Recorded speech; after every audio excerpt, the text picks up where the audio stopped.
Hello, I'm excited for this video today because we've got a new product launch. These are matte spheres.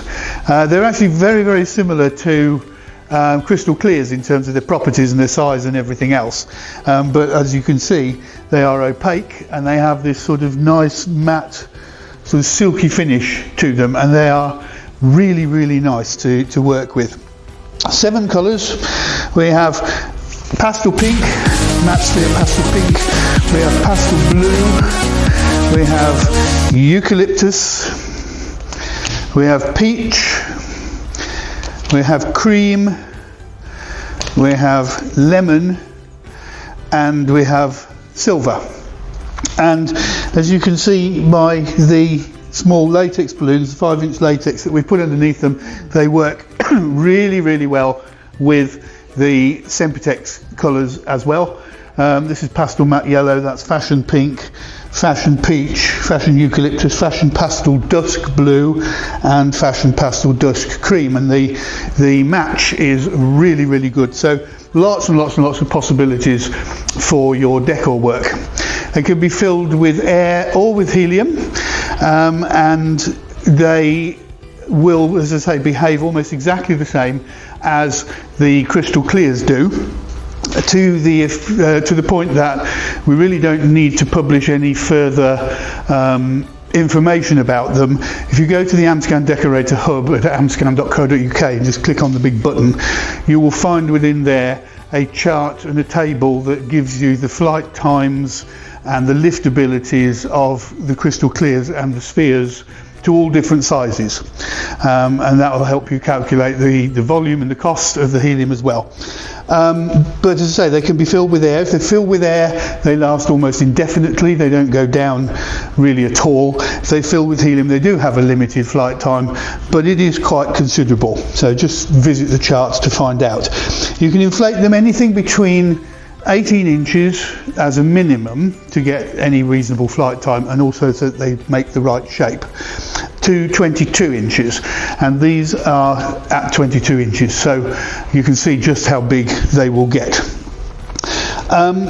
When filling with air, here's a little tip: when filling with air, do be a little careful, because using an air machine, the air can come out of it warm, and it can warm up if you're doing more than 1 or 2 of these at a time, and warm air can cause the balloon to distort a little.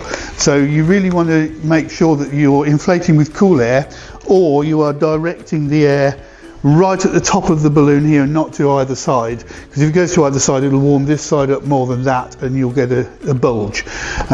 When filling with helium, that doesn't apply, because the helium is cold as it comes out of the cylinder and doesn't affect the shape of the balloon. That also applies to crystal clears, incidentally. The valve on here is also very similar.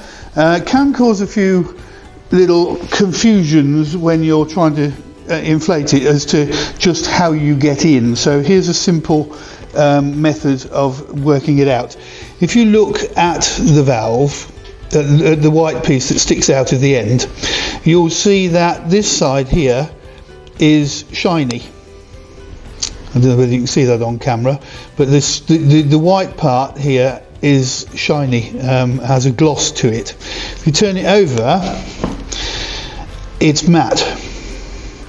And that indicates to you the way to go in, because the valve is made up of 2 pieces: a white piece, which is shiny on one side and matte on the other, and a clear piece.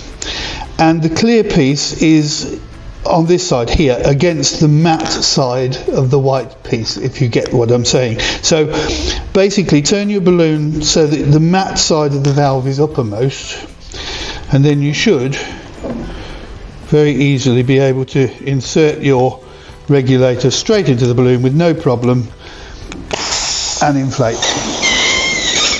Keep the gas pointing straight up wherever you can.